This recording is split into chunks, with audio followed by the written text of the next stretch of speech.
que tratar un tema interesante. Me encanta este tema. Pero les tengo que dar una mala noticia. La mala noticia es que si queremos un avivamiento, no puede ser sin oración. No puede ser sin la oración. Y hermanos, esto en los movimientos de avivamientos históricos había tres cosas fundamentales.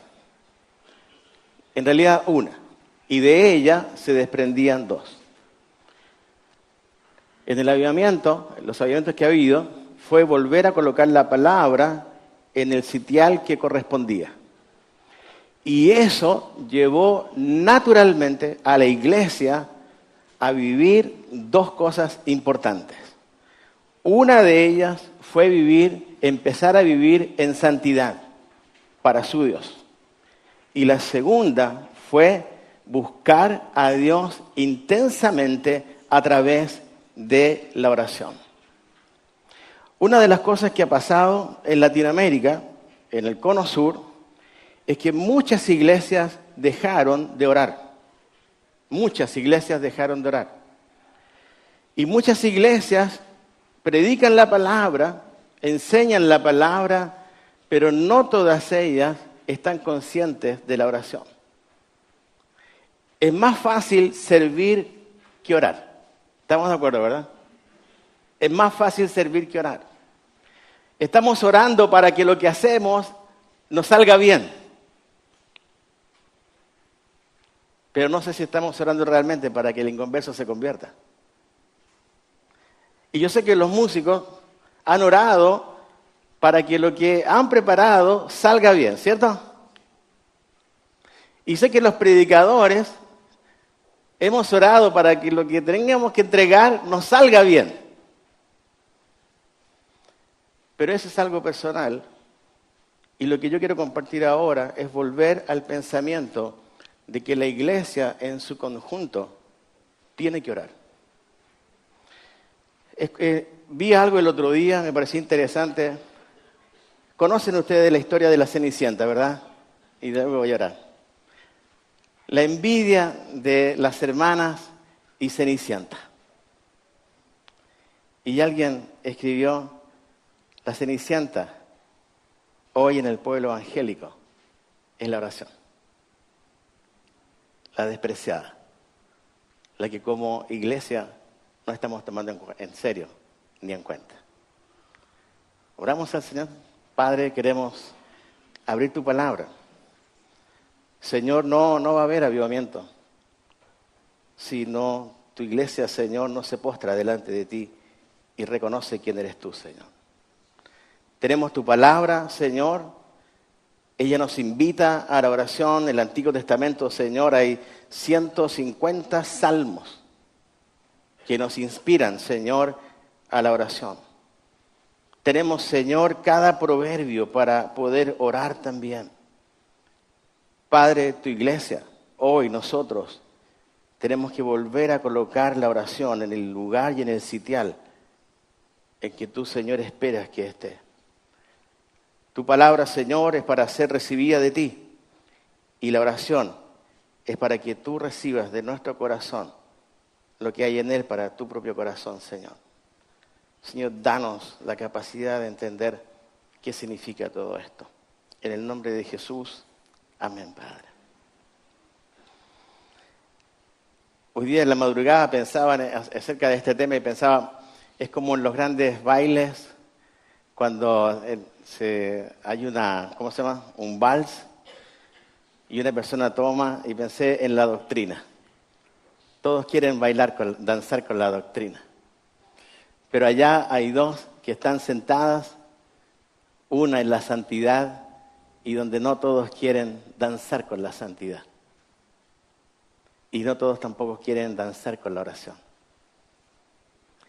Vamos a meternos en este tema. Miren, cuando nosotros vamos al libro de Hechos, es interesante las distintas veces que la iglesia primera oró a Dios como cuerpo. En Hechos 1, 14 y 24 dice, todos estos perseveraban unánimes en oración y ruego con las mujeres y con María, la madre de Jesús, y con sus hermanos.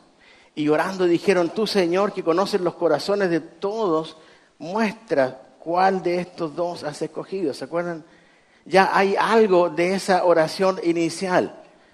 Pero quiero llevarles al capítulo 4, porque en el capítulo 4 va a haber algo interesante que nos va a mostrar en qué oraban, por qué oraban y para qué oraban.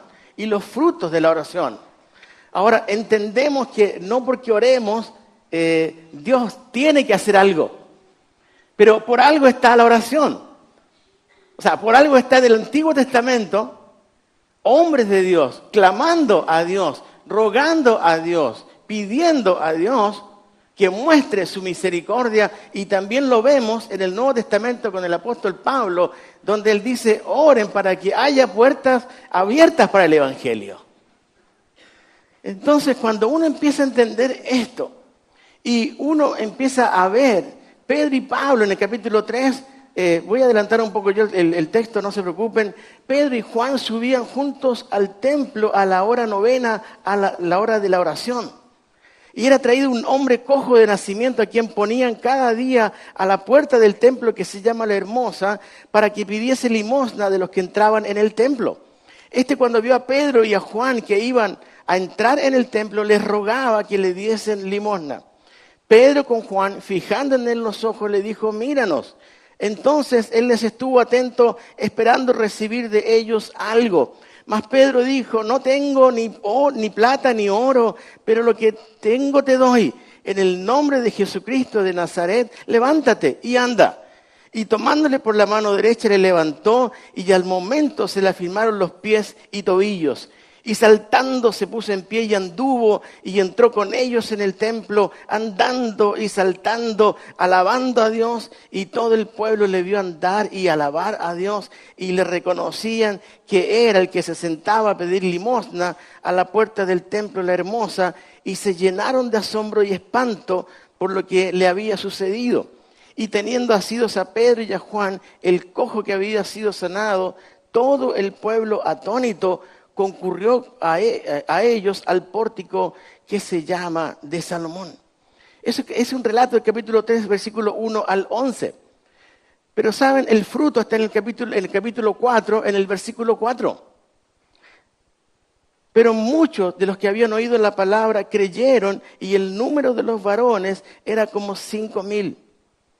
Ahora, entre el milagro y el fruto de salvación a miles, algo pasó.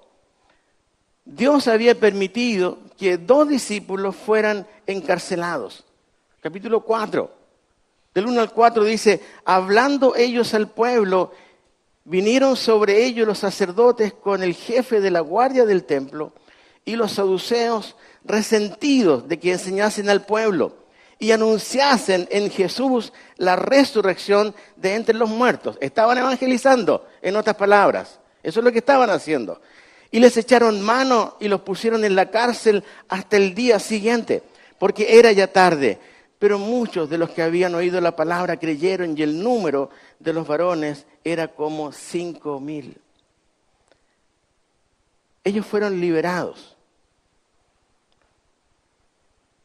Y las autoridades religiosas de ese entonces dijeron en el versículo 17 y 18 lo siguiente: sin embargo, para que no se divulgue más entre el pueblo, es decir, para callar la evangelización, para no permitir que el nombre de Cristo fuera enseñado, para que no se divulgue más entre el pueblo, amenacémosle para que no hablen de aquí en adelante a hombre alguno en este nombre.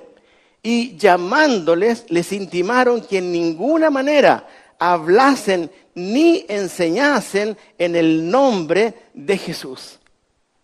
Esta fue la orden de la autoridad. La orden fue muy clara.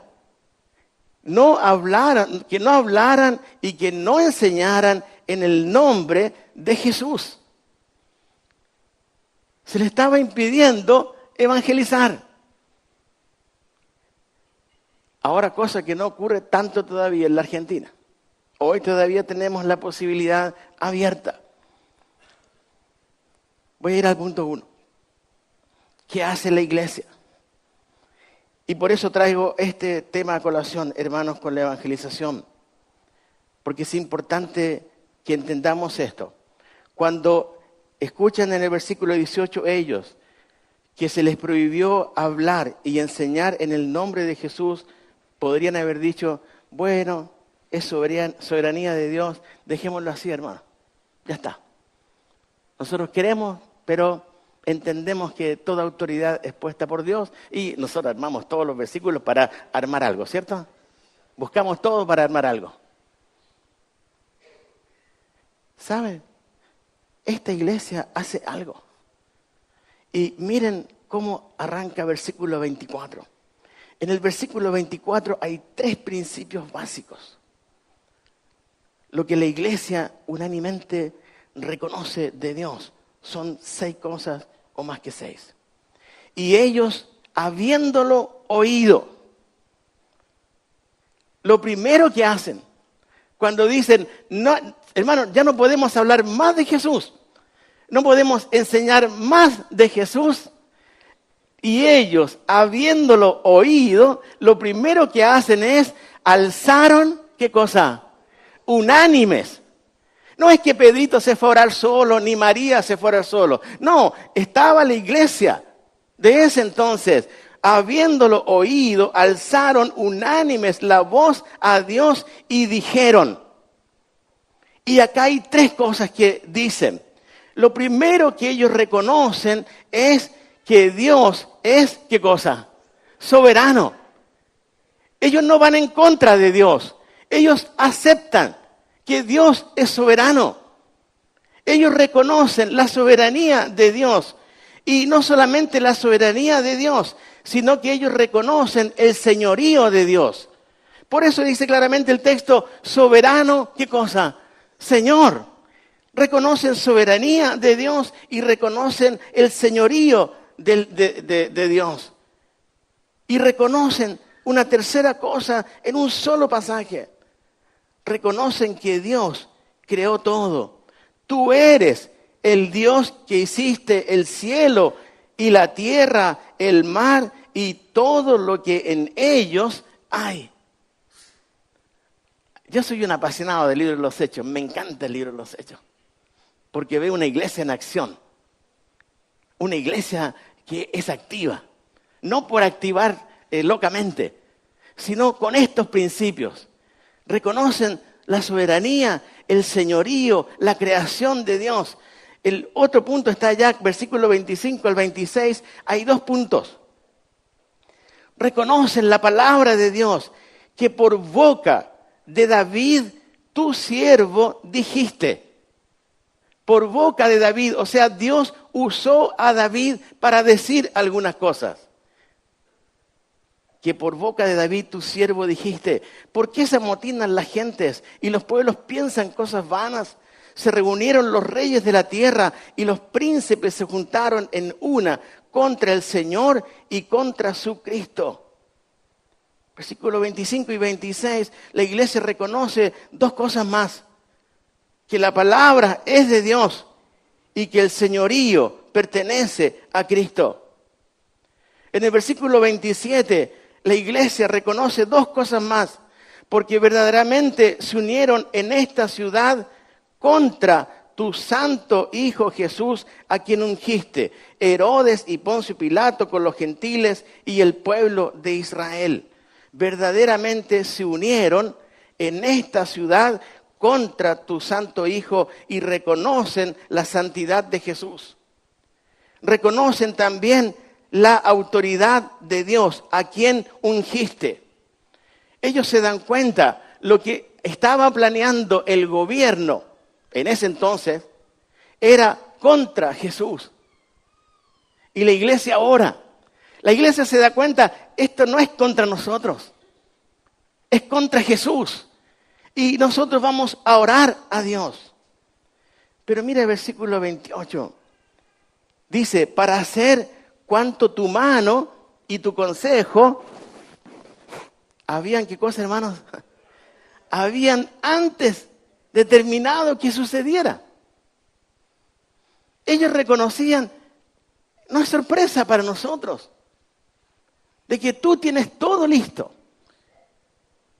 Esta es la famosa tecnicismo presciencia de Dios, así se conoce. La iglesia sabe que nada de lo que viene es sorpresa para Dios. Que Dios tiene todo determinado de antemano. Y ante eso, uno, resumiendo todo esto que oran en un par de versículos, simplemente lo resumo. Reconoce la iglesia en oración la soberanía de Dios, el señorío de Dios, la creación de Dios, la palabra de Dios, el señorío de Cristo, la autoridad de Dios, la santidad de Jesús, la presencia de Dios. Esta sí que es una oración, ¿eh? Esa sí es una oración. La iglesia reconociendo a Dios.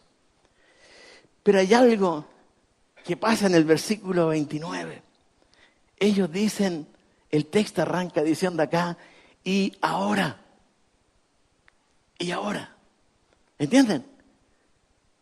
Había pasado el evento, no se puede hablar más de Jesús, no se puede enseñar más de Jesús, porque la autoridad lo dice, y la iglesia, en vez de entristecerse, en vez de tomar una actitud de, bueno, nos replegamos, la iglesia inmediatamente alza su voz a Dios y reconoce quién es Dios y reconoce quién es el hombre. Y todo gobierno va a estar siempre sujeto a Dios. Ningún gobierno va a hacer lo que Dios no quiere que se haga, porque Dios es Dios, porque Dios es soberano y porque Dios sabe con anticipación las cosas que van a ocurrir. Pero en el versículo 29 hay algo importante en todas esas letras.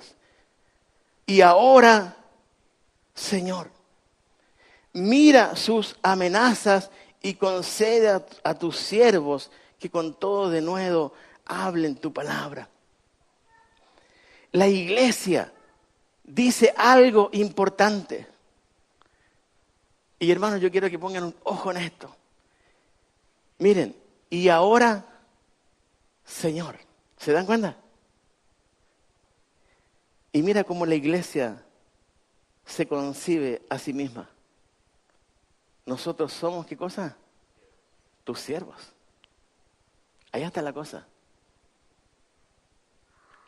Cuando la iglesia entiende que es sierva, entonces va a alzar su voz a aquel que es Señor. Pero cuando la iglesia se cree dueña y señora, entonces no necesita levantar su voz al Señor porque ella es dueña y señora. Hace como quiere. Y esa es la gran diferencia, hermanos. Los avivamientos en el mundo comenzaron con iglesias que se declararon simplemente somos siervas del Señor. Salieron de su orgullo para llegar a esta humildad. Somos siervos. Salmo 95, 6 y 7 dice, venid, adoremos y postrémonos, arrodillémonos delante de Jehová nuestro Hacedor, porque Él es nuestro Dios, nosotros el pueblo de su prado y ovejas de su mano. No somos los pastores, somos aquellos que somos pastoreados. Somos ovejas que necesitamos al pastor. Y esto pasa por la oración. Ahora, en esta oración, mira lo que la iglesia va a pedir en el versículo 29. Tres cosas fundamentales. Tres cosas fundamentales en el versículo 29. Y ahora, Señor, mira sus amenazas. La iglesia alza su voz. La iglesia sabe que si no es predicado el evangelio, obviamente la gente no podía ser salva. La iglesia entiende eso. Y entiende entonces que si hay un impedimento, hay alguien superior que puede hacer algo, porque este ser superior creó todas las cosas. Y como creó todas las cosas, ellos dicen, y ahora, Señor, mira sus amenazas. Mira cómo amenazan a la iglesia. Mira cómo nos restringen. Mira cómo nos coartan para enseñar tu nombre. Porque ellos sabían que en el único nombre en que se podía ser salvo era en el nombre de Jesús. Y la iglesia levanta su voz y pide, mira sus amenazas. Pero la segunda cosa que pide la iglesia está acá. Y concede a tus siervos que con todo denuedo hablen tu palabra. La segunda petición es, concede a tus siervos, ¿qué cosa? Que con todo denuedo. Esta palabra siempre ha sido como complicada de traducirla para algunos. Pero quiero tratar de ser lo más sencillo para explicarlo. Denuedo es tener una valentía espiritual que no se entiende. Señor, mira sus amenazas, pero danos la valentía espiritual. ¿Y para qué? En el versículo 29 lo dice, Señor, mira sus amenazas y concede a tus siervos que con todo denuedo hablen tu palabra. Era una iglesia rebelde al sistema, ¿se da cuenta, no? Reconocían el señorío de Dios, reconocían que Dios sabía todas las cosas, pero le piden a Dios algo. Danos valentía espiritual para hablar tu palabra, porque ellos habían sido salvos por la palabra y sabían que la única forma de que la gente fuera salva iba a ser a través de la palabra.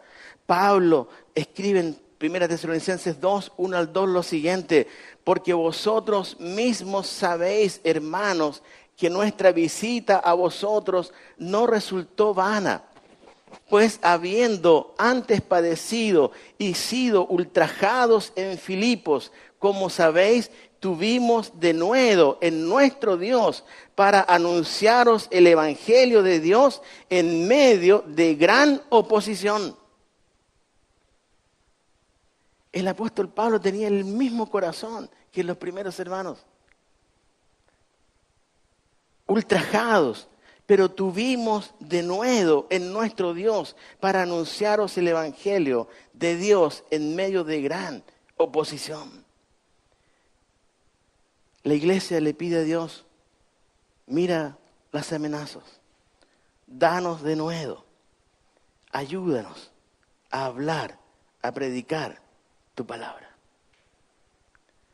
Hermanos, esto tiene que volver a la iglesia en la oración. Tenemos que volver a poner esto de nuevo en la oración para que Dios se glorifique. Es verdad, Dios se glorifica en su palabra, enseñada y predicada fielmente, absolutamente. Y también Él se goza absolutamente escuchando a su iglesia, rogando por esto. Señor, danos de nuevo para seguir predicando tu palabra. Mira lo que pasó allá en el versículo 31. Cuando hubieron orado, cuando terminaron de orar, el lugar en que estaban congregados tembló. Y todos fueron llenos del Espíritu Santo y hablaban con denuedo la palabra de Dios. ¿Qué es lo que la iglesia recibe de Dios tras su oración?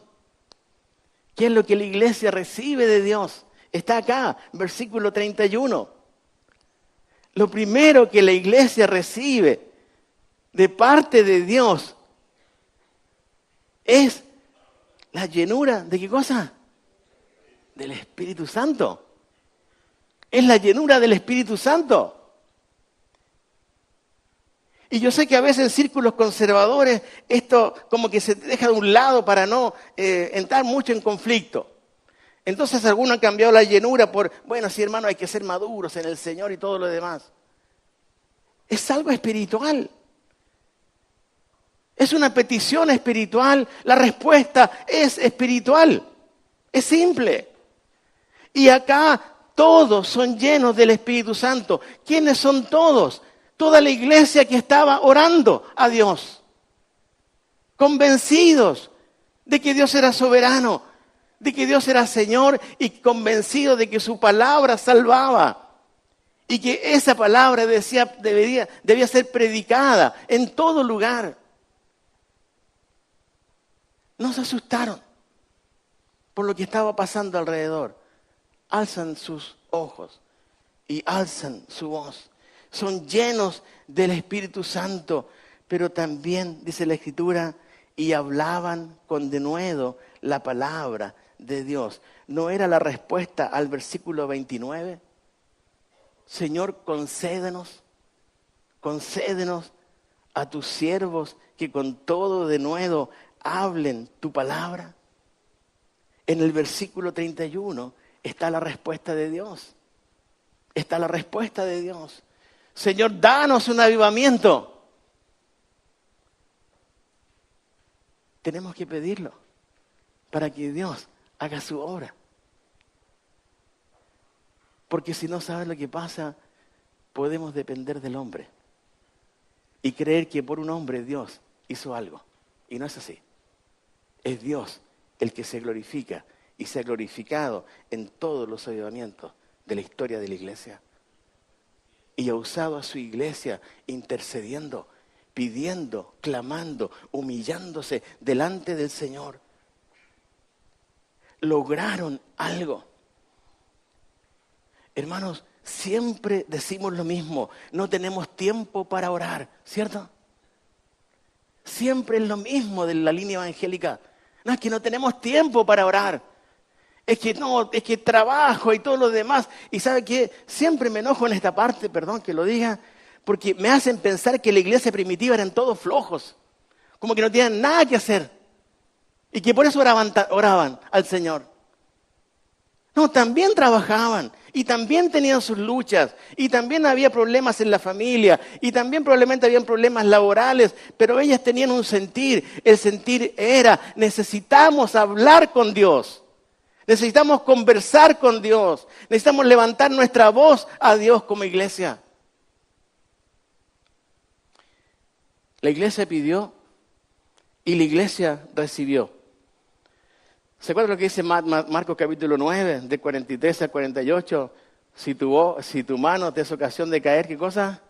Córtala.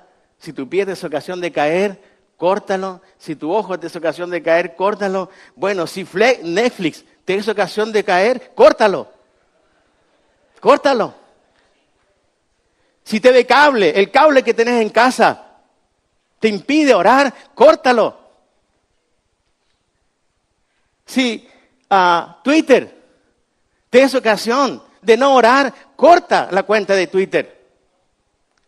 Si no tenés tiempo para orar, pero estás metido en Facebook, entonces corta la línea de Facebook. Querido joven, si no tenés tiempo para orar, entonces saca tu cuenta de Instagram y va a haber tiempo para orar para la iglesia. Porque la iglesia tiene tiempo para orar. El problema es que nosotros no nos damos el tiempo para orar, que es distinto. Entonces, cuando Dios nos muestra esto, nos muestra a la Cenicienta. Allá está la Cenicienta, esperando que alguien vaya y le ponga el zapato para casarse con el príncipe. Mira los logros de lo que Dios permite en el versículo 31 en adelante, luego que fueron llenos del Espíritu Santo, luego que hablaban con denuedo la palabra de Dios, algo ocurrió en ellos, hay un avivamiento en ellos. Mira lo que ocurre, y la multitud de los que habían creído era, ¿de qué cosa? Era de un solo corazón y un alma, porque estaban enfocados en una sola verdad. Y esa verdad era Cristo y su palabra tiene que seguir siendo predicada. Logran. Dios les permite ser de un solo corazón y un alma. Y he escuchado miles de predicaciones cuando te dicen que, hermano, pero que eso era del tiempo de los primeros hermanos. Querido, ¿es que nosotros no somos hermanos?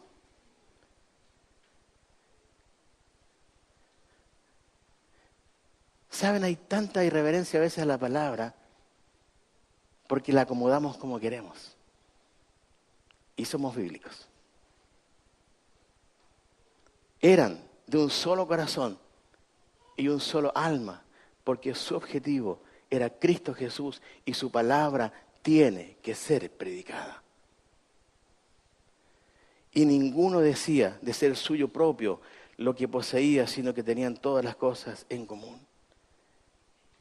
No solamente logran tener un único sentir, también aprenden que los bienes que tienen son, como se habló recién, son medios para bendecir la obra de Dios, para bendecir a la hermandad. Y la multitud de los que habían creído era de un corazón y un alma, y ninguno decía ser suyo propio nada de lo que poseía, sino que tenían en común todas las cosas.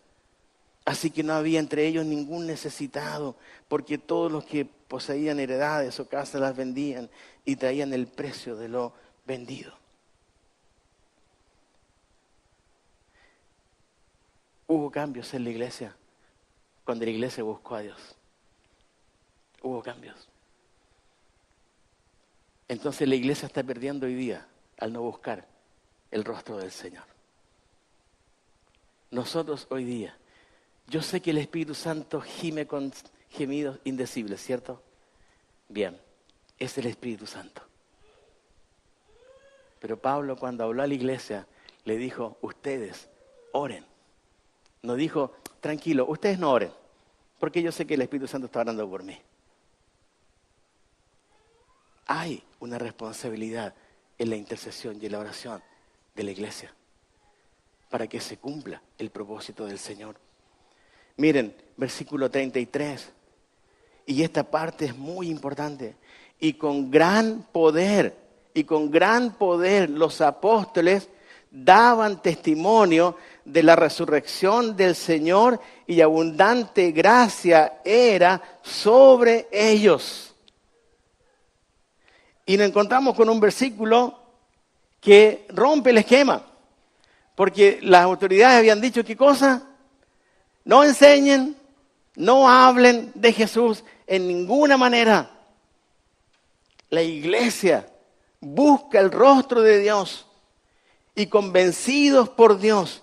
En el versículo 33 dice, y con gran poder los apóstoles daban testimonio de la resurrección del Señor Jesús y abundante gracia era sobre todos ellos. La iglesia siguió adelante. La iglesia siguió predicando el evangelio. Porque la iglesia sabía que si había algunos mártires, estos mártires cristianos iban a ir con Jesús. Pero estaban conscientes que había una multitud sin Cristo que necesitaba la palabra de Dios. Entonces, cuando hablamos de entregar un mensaje, estamos hablando también de intercesión. Y yo sé que ustedes han escuchado un montón de veces la necesidad de orar. Pero hermanos, tenemos que ser prácticos en la oración. Tenemos que realmente orar, de verdad, más y más. Si ya oramos, oremos más al Señor. Y yo sé que puede ser un pensamiento como muy humano, de que nuestra oración va a cambiar al mundo. No, si lo tenemos claro, quien cambia el corazón del hombre es Jesús, es el Espíritu Santo. Pero su iglesia está involucrada en la intercesión. La iglesia está involucrada en la oración. En 2 Corintios capítulo 6, versículos 1 al 2, dice lo siguiente: así pues nosotros, como colaboradores suyos, os exhortamos también, En 2 Corintios 6, 1 y 2. Os exhortamos también a que no recibáis en vano la gracia de Dios, porque dice, en tiempo aceptable te he oído, y en día de salvación te he socorrido. He aquí ahora el tiempo aceptable, he aquí ahora, ¿qué cosa? El día de salvación. Es bueno edificarnos. Es bueno aprender, pero hermanos, también aprendamos a danzar no solamente con la doctrina o únicamente con la doctrina, sino que esa doctrina bien entendida nos lleve también a danzar con la santidad y también nos lleve a danzar con la oración. Que pongamos en el pie de esta Cenicienta el zapato que corresponde.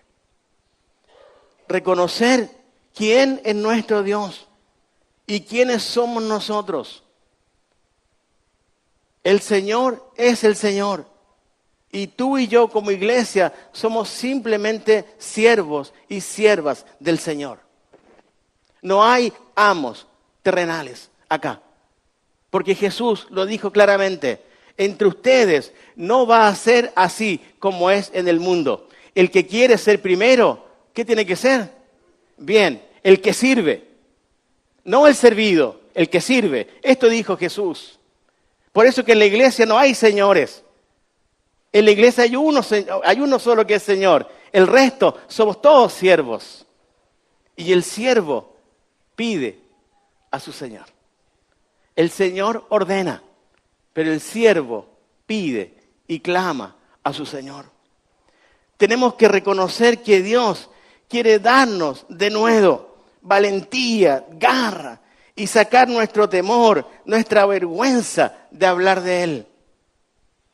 Que realmente Él nos dé este denuedo espiritual, para que podamos con gozo predicar su palabra, reconocer de que Dios quiere llenarnos de su Espíritu Santo y llevar a cabo su hermoso plan de redención para este mundo entero. Tenemos que reconocer que muchas oraciones nuestras tienen que ser reorientadas para que se cumpla el deseo de nuestro Señor y no nuestro deseo. Y por último, hermanos, tenemos que reconocer, como los primeros hermanos, su verdadera inspiración para orar, pidiendo para ellos algo que en realidad era para otros. ¿Se dieron cuenta de esto, verdad? Ellos pedían algo que en el fondo no era para ellos, era para otros. Señor, danos de nuevo. ¿Para qué? Para hablar tu palabra a otros. En otras palabras, no estaban buscando algo para sí. Estaban buscando glorificar a Dios en la oración y estaban pidiendo a Dios que Él les diera el denuedo para seguir hablando su palabra a aquellos que no eran todavía creyentes. Pidieron algo que en realidad era para otros. Hermano querido y hermana, que Dios nos ayude a entender esto un poco más. Y que nuestra oración, hermano, que Dios no escuche más de nuestra boca, es que no tenemos tiempo. Sí tenemos tiempo. Escuchemos su palabra